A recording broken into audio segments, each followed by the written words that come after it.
అందరికీ వందనాలు. దేవుని మహాకృపను బట్టి ఈ ఉదయకాల రీతిగా ఆన్లైన్‌లో కలుసుకొని, ప్రభు పేరిట ప్రార్థనలు చేసి, పాటలు పాడి, ఆయన నామాన్ని మహింపరిచే మహాకృప, భాగ్యాన్ని ప్రభు మనకు కలిగించాడు. దాన్ని బట్టి దేవునికి స్తోత్రాలు చెల్లిద్దాం. ఇప్పుడు మనం చదువుకున్న లేఖన భాగంలో నుండి కొన్ని ఆత్మీయ పాఠాలు మన ప్రభు మనకు నేర్పించును గాక. నేను కూడా ఒక చిన్న ప్రార్థన చేస్తాను. ప్రేమగల మా పరలోక తండ్రి, మమ్మల్ని రక్షించుకున్నారు, మీరు శుద్ధిగా చేసుకున్నారు.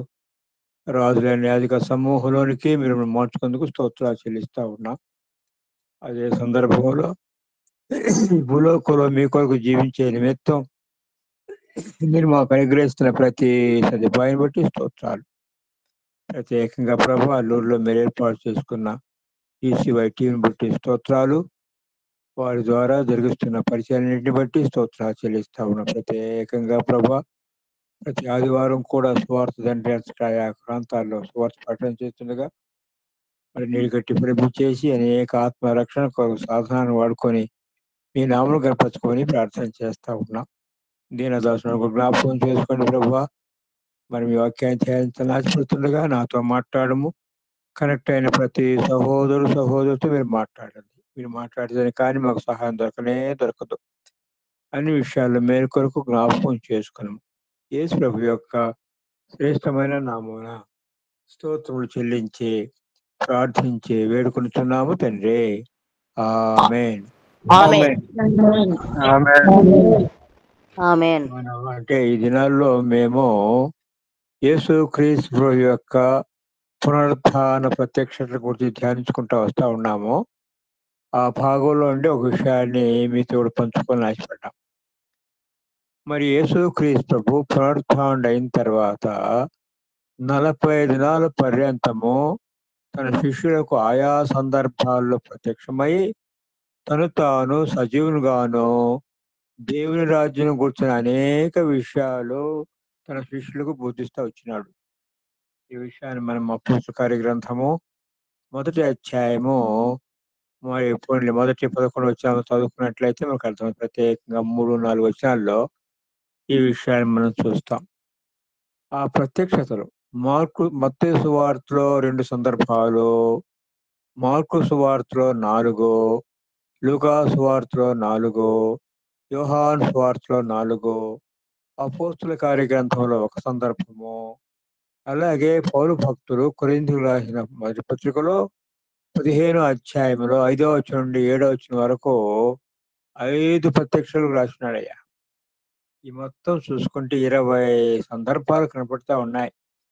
ఈ 20ంటిని ఒకటిగా మనం క్రోడీకరించుకునే దానికి మొట్టమొదటగా మార్కు సువార్త 16వ అధ్యాయము 9వ వచనం మనకు కనపడతా ఉంది. మొట్టమొదట మగ్దలేని మరియమ్మకు ప్రత్యక్షమైనాడు అని. అక్కడ వాళ్ళ మధ్య జరిగిన సంభాషణ గ్రంథస్థం చేయబడలేదు, కానీ అది యోహాను సువార్త 20వ అధ్యాయంలో రాయబడి ఉంది. ఆ మాట రాయబడకపోతే మార్గములో పోతున్న స్త్రీలకు మొదట ప్రత్యక్షమైనాడా, మరి మగ్దలేని మరియమ్మకు ప్రత్యక్షమైనాడా అనే విషయం మనకు తెలియదు.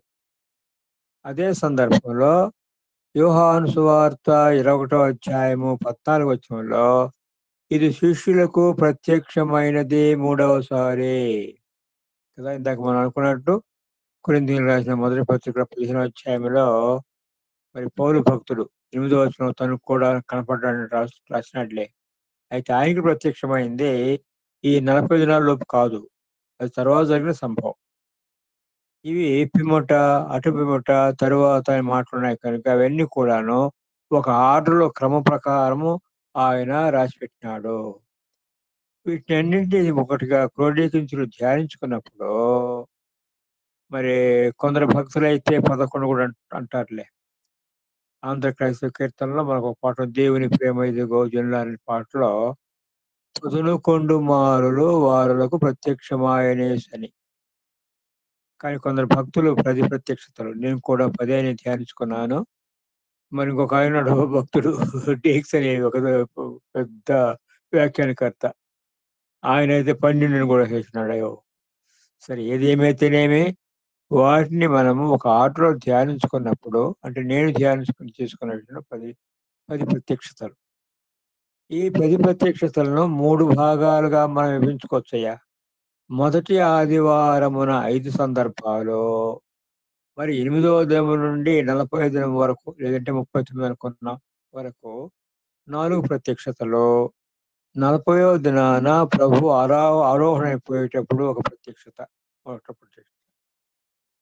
ఇంకో విధంగా మనం దీన్ని డివైడ్ చేసుకొని తేల్చుకోవాలంటే, మరి ఇట్లా వ్యక్తిగతం అనుకున్నాం. వ్యక్తిగతం అంటే ఎమ్మాయి మార్గం పోతా ఉన్నవారు క్లోయొప అని పేరు కూడా రాయబడింది. కొందరు దైవజనులు, బైబిల్ వ్యాఖ్యానకర్తలు ఏమంటారంటే, వాళ్ళు భార్యాభర్తలు ఆ గ్రామానికి పోతా ఉండారు అని కూడా అన్నారు. అలాగా ఇవి 5 ఏంటి మగ్దలేనే మరియమ్మ కలుగున ప్రత్యక్షత, మరి సమాధి దగ్గర నుండి యెరూషలేముకు పోతూ ఉన్న స్త్రీలకు కలిగిన ప్రత్యక్షత, మరి పేతురుకు కనపడ్డ ప్రత్యక్షత, యాకోబు ప్రభు సహోదరుని యాకోబు కనబడిన ఆ ప్రత్యక్షత, మరి ఇలాగా మరి ఇక కదా! ఈ 5 ప్రత్యక్షతలు ఒకటిగా చేసుకుంటే, మిగిలిన శిష్యులకు కలిగిన ప్రత్యక్షలు మిగతా 5 ప్రత్యక్షలు ఒకటిగా మనం ధ్యానించుకోవచ్చు. ఇది ఏమైతేనేమి ఈ యొక్క ప్రత్యక్షతలు మనం ధ్యానించుకున్నప్పుడు అనేకమైన ఆత్మ సంబంధమైన పాఠాలు మనం నేర్చుకునే దాని కొరకు, ఆ పాఠాల ద్వారా ఆత్మీయంగా మనం బలపడి, ప్రభు కొరకు బలమైన సాక్షులుగా, సాధనాలుగా మరి జీవించాలని ప్రభు యొక్క మహోన్నతమైన ఉద్దేశం. సరే.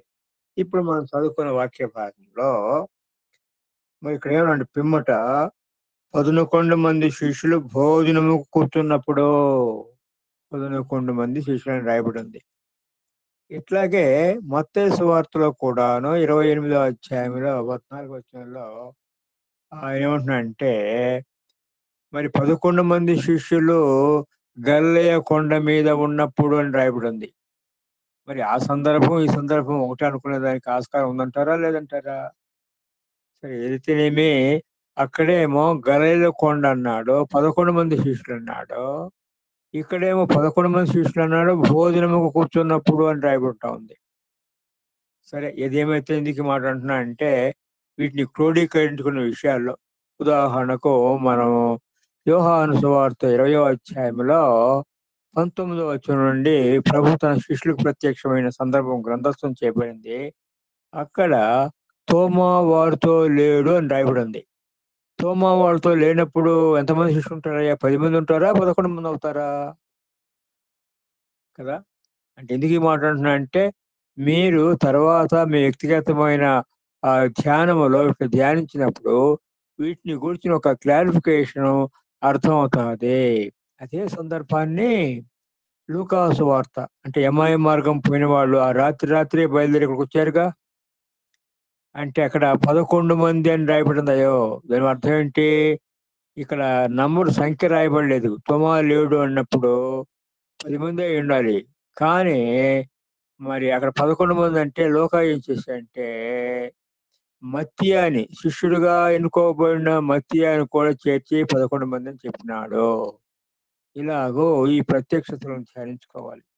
సరే ఇక్కడ ప్రభు దీంట్లో ఈ భాగములో మనం నేర్చుకునే పాఠం ఏంటంటే, మొట్టమొదటి విషయము ఆయన వారికి ప్రత్యక్షమై తాను లేచిన తర్వాత తను చూచిన వారి మాట నమ్మనందున వారి అపనమ్మక నిమిత్తము, హృదయ కాఠిన్యం నిమిత్తం వారిని గద్దించెను.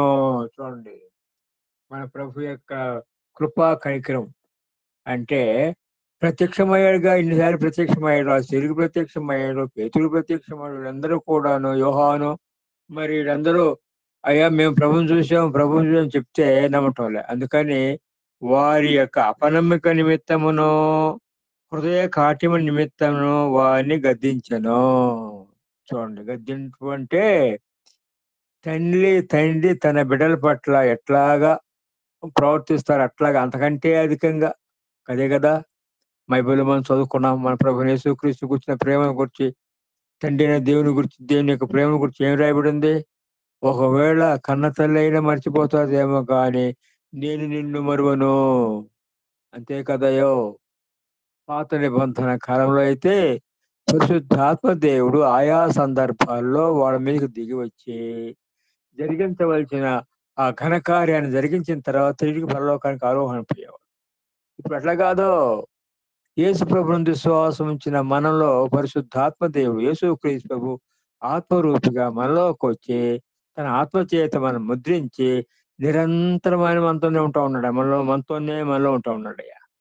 చూడండి, ఒకవేళ ఏదైనా కాని మాట్లాడినట్టు ఆడితేనో, ఏదైనా చేయకూడని పని చేస్తే కూడాను మరి బైబిల్ గ్రంథం చెప్తుంటే దుఃఖపడతాడు. అందుకని పరిశుద్ధాత్మను దుఃఖపరచకూడదు అని రాయబడింది. అంటే దుఃఖపెడితే కూడాను ఆయన విడిచిపెట్టిపోయేవాడు కానే కాదు. చూడండి, సంఘయుగానికి సంబంధించిన మనం ఎంత గొప్ప ధనిలమో వారిని గద్దించినాడు. గద్దించి ఏమన్నాడంటే గద్దించినాడు. మీరు సర్వలోకముకెళ్ళి సర్వ సృష్టికి సువార్తను ప్రకటన చేయుడి. సర్వలోకానికెళ్ళి సర్వ సృష్టికి సువార్త మనం ప్రకటన చేయాల. మన బాధ్యత. సువార్త అంటే ఏంటి? సువార్త అంటే ఒక మాటలో చెప్పాలి అంటే, అయ్యా, మనం చేసిన పాపాన్ని బట్టి నిరంతరము అగ్ని గంధకాలతో మండే గుండంలో కాలుతూనే ఉండాలి. అయితే మనము అలాగా శిక్ష అనుభవించుట మన తండ్రి అయిన దేవునికి ఇష్టం లేదు కనుక, తన అద్వితీయ కుమారుడిని, ఒకే ఒక కుమారుడిని అక్కడి నుంచి ఈ భూలోకానికి పంపినాడు. ఏ పాపం యేసుక్రీస్తు ప్రభు ఘోరమైన శిక్ష, భయంకరమైన శిక్ష, అవమానకరమైన శిక్ష ఆ కలువరిశిలువలో అనుభవించాడు. ఆఖరి రక్త బొట్టు వరకు కూడా ఆయన రక్తాన్ని చిందించి చనిపోయి సమాధి చేయబడి తిరిగి సజీవులకు లేచాడు. ఎవరి కొరకు ఆయన శిక్ష అనుభవించాడో? ఆయన చేసిన పొరపాటు బట్ట? కానే కాదు. ఏ పొరపాటు నిజం చెప్పాలంటే 100కు 100 పాళ్ళు నీతిమంతుడిగా జీవించిన వ్యక్తి యేసయ్య ఒక్కడేనయ్యా. చాలా కారణాలున్నాయనే. ఒక కారణం చెప్తా. ఆయన దేవుడు గనుక ఆ రీతిగా జీవించగలిగినాడు. మిగతావాడు అనేక మంది భూలోకానికొచ్చారు. మంచి మంచి బోధలు చేశారు, అద్భుతాలు చేశారు. కానీ ఎవరు కూడాను 100కు 100 పాళ్ళు నీతిమంతులుగా జీవించిన వ్యక్తి లేనే లేడు. ఆ యేసయ్య మన స్థానంలో ఆయన శిక్ష పొంది మనకు శిక్ష లేకుండా చేసినాడు. చేస్తాడు కాదు, చేశాడు. దీన్ని నమ్మటమే. ఒక మాటలో చెప్పాలంటే వడ్డించిన భోజనం తిన్నంత సులభమయ్యా. ఏమని నమ్మాలి? ఒకే ఒక మాట. ఇది వ్యక్తిగతమైన విషయం. ఎందుకు వ్యక్తిగతమైన విషయం అంటున్నానంటే, క్రైస్తవ కుటుంబాల్లో కూడాను వాళ్ళ పితరులు పాదులుగా, బిషపులుగా పనిచేస్తున్నా కూడాను రక్షణ లేని వ్యక్తులు కొందరున్నారయ్యా. కనుక రక్షణ అనేది వ్యక్తిగతమైన విషయం. ఏమని నమ్మాలి? నా శిక్ష యేసయ్య పొంది నాకు కూడా శిక్ష లేకుండా చేసినాడని ఏ వ్యక్తి అయితే హృదయపూర్వకంగా నమ్ముతాడో, ఆ దినాన యేసయ్య అతని హృదయంలోకొచ్చి, అతని హృదయంలోని ప్రతి పాపాన్ని కడిగి శుద్ధీకరించి, అతనికి పేరుకెదురుగా ఉండే ఆ పాపపోటు కొట్టివేసి, ఆయన పేరు పరలోకం రాసేస్తాడు. అర్థమైంది కదయ్యా! నేను కూడా యేసుక్రీస్తు ప్రభుని తరచుగా చెప్తుంటానులే.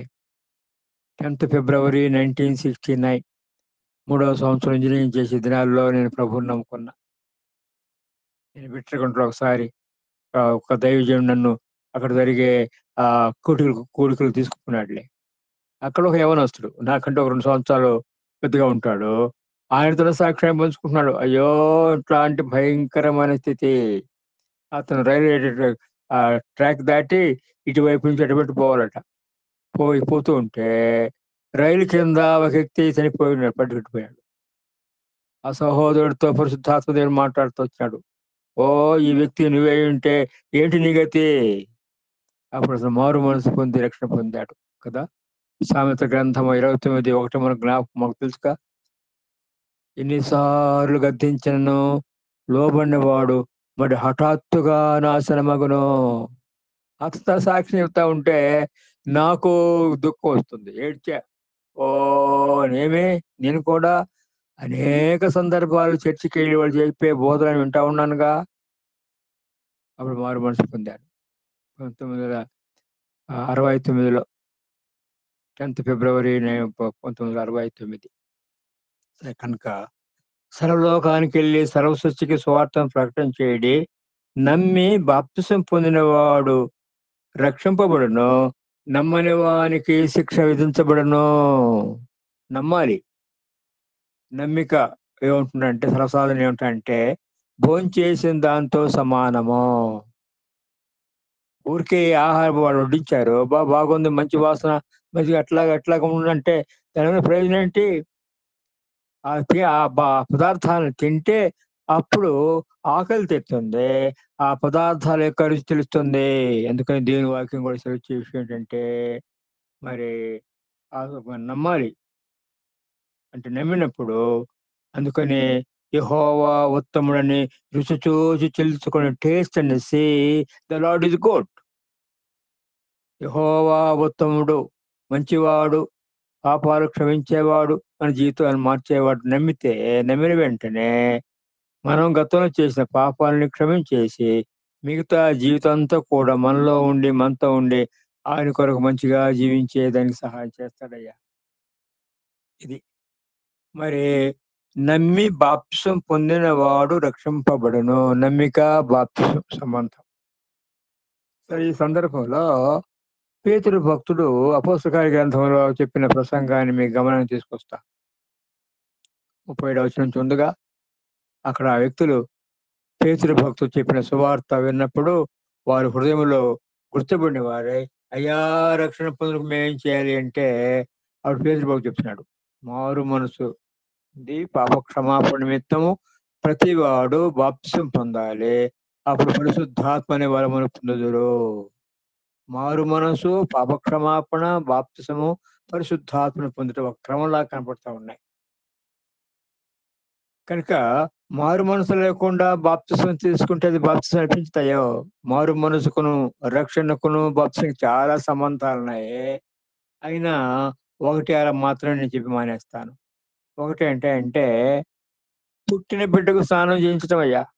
బిడ్డ పుట్టకుండా స్నానం చేయిస్తే ఏమైనా అర్థం ఉందా? హుహు. ఎందుకంటే చాలామంది ఏదో పెళ్లి కొరకో, వాడి కొరకో మరి క్రైస్తవ పెళ్లి చేయాలి కనుక మరి మా అమ్మాయిని మీకిస్తున్నాం. మేము క్రైస్తవులమి విశ్వాసము. మరి నువ్వు బాప్తిసం తీసుకుంటేనే కానీ మేము మరి నీకు వివాహం చేయమంటే, ఆ వివాహం కొరకు తీసుకునేవాళ్ళుండారు. హుహు. అది సరైన బాప్తిసం కానే కాదు. మారు మనసు పొంది పాప క్షమాపణ నిమిత్తము ప్రతివాడు యేసుక్రీస్తు నామమున బాప్తిసం తీసుకోవాలంటే పుట్టిన బిడ్డకు స్నానం చేయించటము. సరే ఇంకోటి కూడా జ్ఞాపకం వస్తా ఉంది. అయినా అవన్నీ చెప్పుకుంటాము కాస్త టైం అవుతది కనుక మరి ఇంకో మాట చెప్తాను. ఇంకోటి విషయం ఏంటంటే చనిపోయిన వ్యక్తిని సమాధి చేయటం అయ్యా.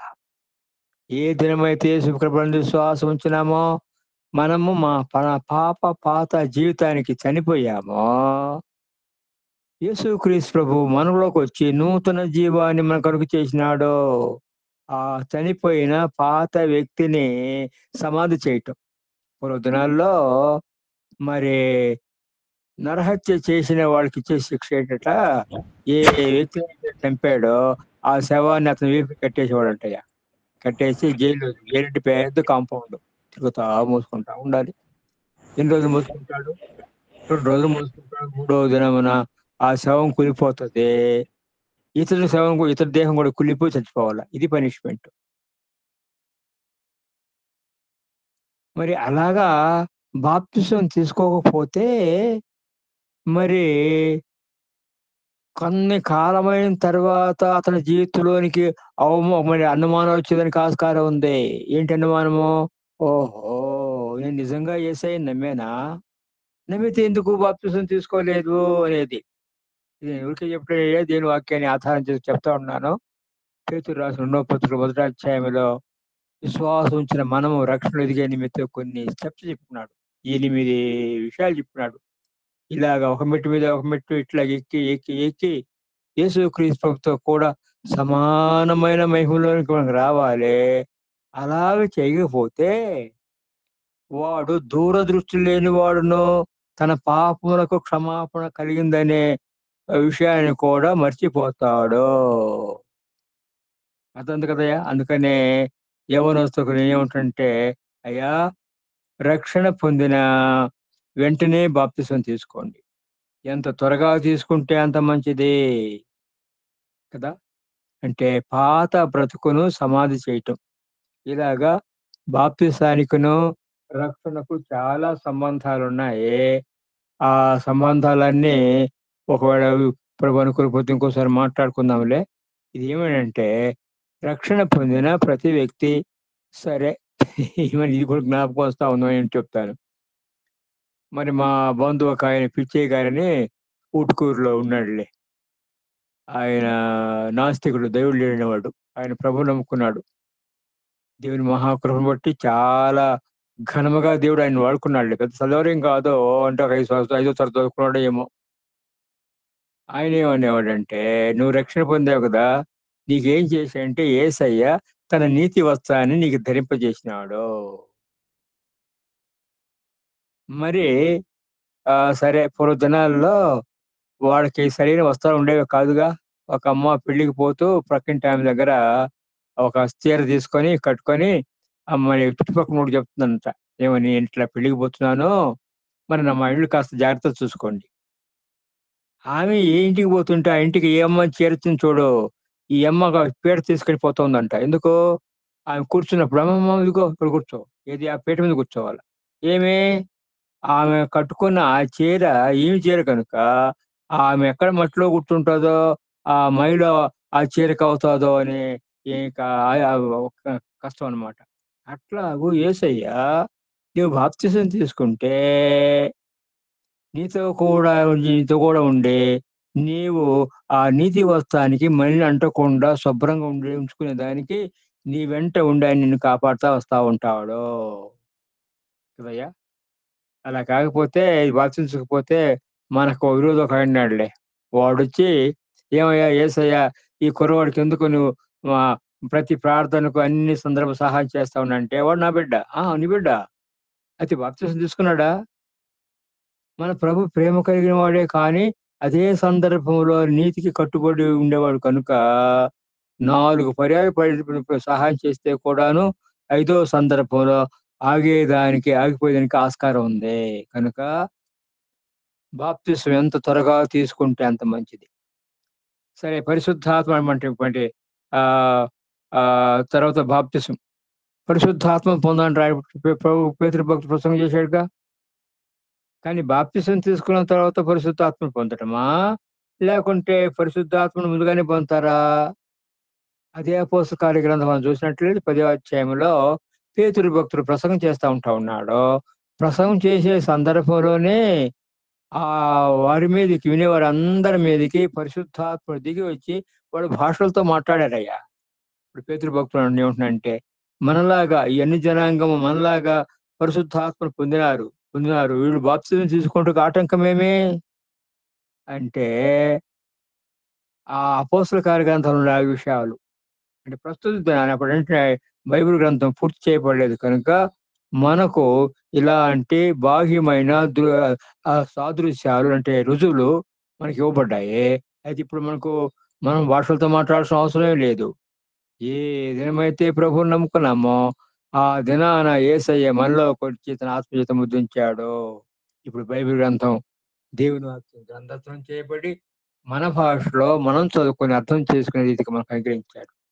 కనుక ఆ బాహ్యమైన రుజువుల్లో కాస్త కల్తీ ఉండేదానికి, మనల్ని తప్పుడు దారిన పట్టించేదానికి ఆస్కారం ఉంది.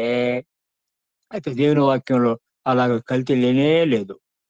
అందుకని సర్వసాధారణంగా యవ్వనస్తుల బిడ్డలతో నేనేమనుకుంటా అంటే, లూకా సువార్త 10:20 చదవండయ్యా. అలాగే ఎఫ్‌సీ 1:13 చదవండి అనుకుంటా. వీలైతే మీ బైబిల్‌లో నోట్ చేసుకొని తరచుగా మరి నోటుకోవచ్చు ఆలోచించండి అంటుంటాను. ఏం రాయబడింది లూకా 10:20లో?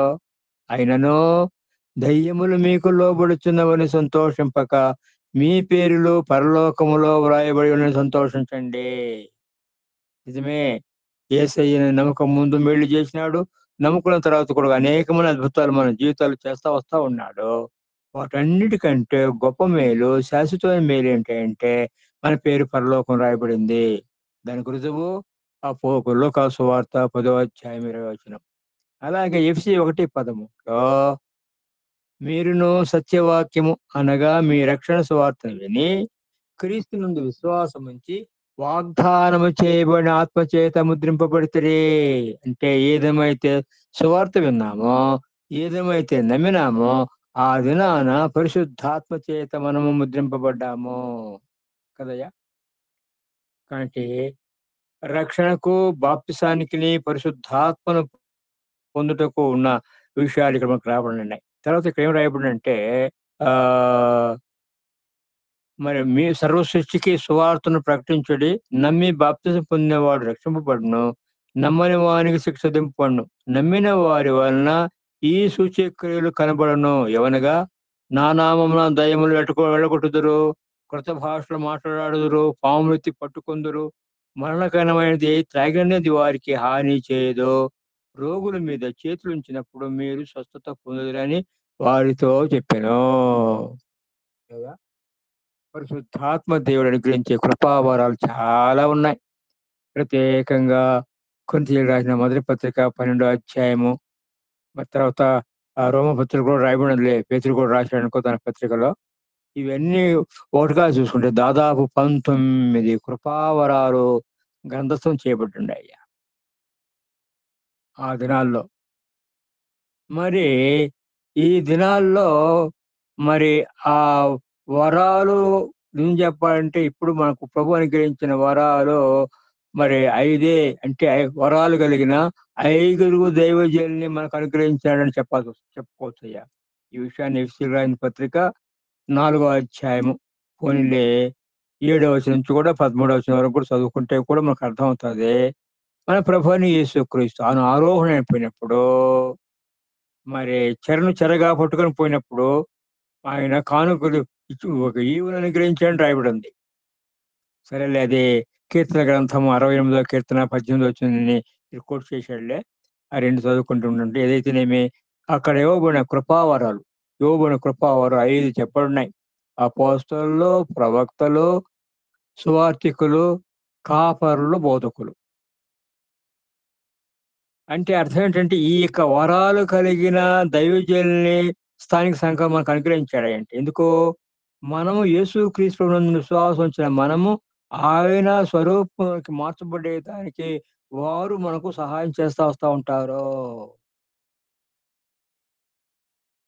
మరి 13వ అధ్యాయం మొదటి పత్రిక 13వ అధ్యాయం చూసినట్లయితే అక్కడ ఆగిపోయేవాడిని కొన్ని చెప్పినాడు. ఉండేవాడిని కొన్ని చెప్పినాడు. ఉండేవాడు 3 ఉన్నాయి. ఏంటంటే అవేంటండి? విశ్వాసము, నిరీక్షణ, ప్రేమ. అవి శాశ్వతంగా ఉంటాయి. అయితే వాటిల్లో ప్రేమ శాశ్వతకాలం ఉంటది. అంటే నిరీక్షణ మరి విశ్వాసం కూడా ఆగిపోతాయో. ఎప్పుడు ఆగిపోతాయి? నిరీక్షణ ఏంటి? మన నిరీక్షణ ఏంటి? ప్రభు యేసుక్రీస్తు వస్తాడు. ఆయనతో కూడా ఉంటాం. ఆయన సంతోషంలో పాలుపొందుతామనే ఆ నిరీక్షణ. కనుక మరి సరే. ఇంకా మరి 1, 2 విషయాలు కూడా చెప్దామనుకున్నాను కానీ సమయం లేదు కనుక, మరి ఇలాగూ ఈ దినాల్లో కూడా అద్భుతాలు చేస్తాడు. అంటే అద్భుతాలు చేస్తాడు గనుక ఆ వరం నాకుందని కాదు. హుహు. మనకివ్వబడిన వరాలు అంటే సంఘానికి ఇవ్వబడిన వరాలు 5 అందులో 5లో మొదటి 2 మరి వాళ్ళ పని వాళ్ళు చేశారయ్యో! అపోస్తలులు, ప్రవక్తలు ఆ సంఘ నిర్మాణం కొరకు ఏవైతే పునాదేశారో, ఇప్పుడు సంఘంలో పనిచేసే వాళ్ళు ఎవరయ్యా అంటే సువార్థికులు, కాపరులు, బోధకులు. వాళ్ళు పనిచేస్తా ఉన్నారు. అయితే ఈ దినాల్లో అద్భుతాలు జరగవా అంటే జరుగుతాయి. అంటే అద్భుతాలను మనం మనం మనం ప్రార్థన చేసే వలన జరిగే వలన ఆ యొక్క వరం నాకుందని కాదు. ఉదాహరణకు మరి నా విషయంలో జరిగిన విషయం చెప్తానులే. విశాఖపట్నంలో ఉన్నప్పుడు మందిరం అది బైబిల్ స్టడీలో లేకుంటే ఆదివారమో నాకు జ్ఞాపకం లేదు. అయిపోయిన తర్వాత బయటకొచ్చిన తర్వాత యవనస్తుడు ఇప్పుడు అతను ఒరిస్సాకు చెందిన వ్యక్తి. ఇప్పుడు మన ఆహ్, తమిళనాడులో సెటిల్ అయ్యాడులే. అంకుల్ నాకు కాళ్ళు నొప్పిగా ఉంది ప్రార్థన చేయండి అన్నాడు. అయ్యా! నేనేం చేయాల్సిన అవసరం లేదు. నువ్వు చేసుకుంటే కూడా బాగుపడుతదిలే అన్నా. అయినా అడిగాడు కదా అని చెప్పి నేను ప్రార్థన చేస్తే, ఆ సాయంకాలమో లేదంటే మరుసటి రోజు నా దగ్గరకొచ్చి అంకుల్ నా కాలు నొప్పి పోయింది. అంటే దాన్ని బట్టి నాకు స్వస్థ వరం ఉందనా? ఆహా! కాదు. అంటే సమయాన్ని బట్టి దేవుడేం చేస్తాడంటే, ఇలాగా ఘనకార్యాలు జరిగించి మనుషుల్ని ఆకర్షించుకుంటాడు. మనుషుల్ని ఆకర్షించుకునే విధానాలు వేరుగా ఉన్నాయి. వాటిలో ఇట్లాగా అద్భుతాలు, స్వస్థతలు ప్రత్యేకంగా పల్లెటూరులో చదువు సంధ్యలు లేని వారిని ప్రభు ఆకర్షించుకునే విధానాలు ఇట్టా ఉంటాయ్యా. వాళ్ళకి మేలు చేసి ఆకర్షించుకొని రక్షణ భాగ్యాన్ని ప్రసాదిస్తాడు. జబ్బుగా ఉంది, రోగం బాగు చేసి వారికి రక్షణ భాగ్యం ప్రసాదిస్తాడు. దయ్యాలు బట్టి పీడించబడే వాళ్ళ కొరకు కూడా మనం ప్రార్థన చేసినప్పుడు అంటే మరొకసారి చెప్తున్నానయ్యా.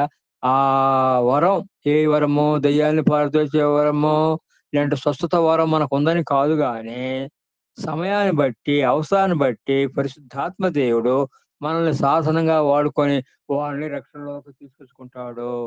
సరే ఏదేమైతేనే ఇంకో మాట నేను చెప్పేసి నేను మానేస్తాను. దయచేసి ఈ విషయాన్ని ఒక వాక్యాన్ని చదువుకొని ముగించుకుందాం. దయచేసి చూడండి. అపోస్తుల కార్యగ్రంథము 11 మొదటి అధ్యాయము 11 వచనం చదువుతాను. గలయ మనుషులారా, మీరెందుకు నిలిచి ఆకాశం వైపు చూస్తున్నారు? మీ యొద్ద నుండి పరలోకమునకు వెళ్ళుట మీ యొద్ద నుండి పరలోకమునకు చేర్చుకొనబడిన ఈ యేసే ఏ రీతిగా పరలోకం వెళ్ళుట మీరు చూస్తారో, ఆ రీతిగానే ఆయన తిరిగి వచ్చునని వారితో చెప్పిరి.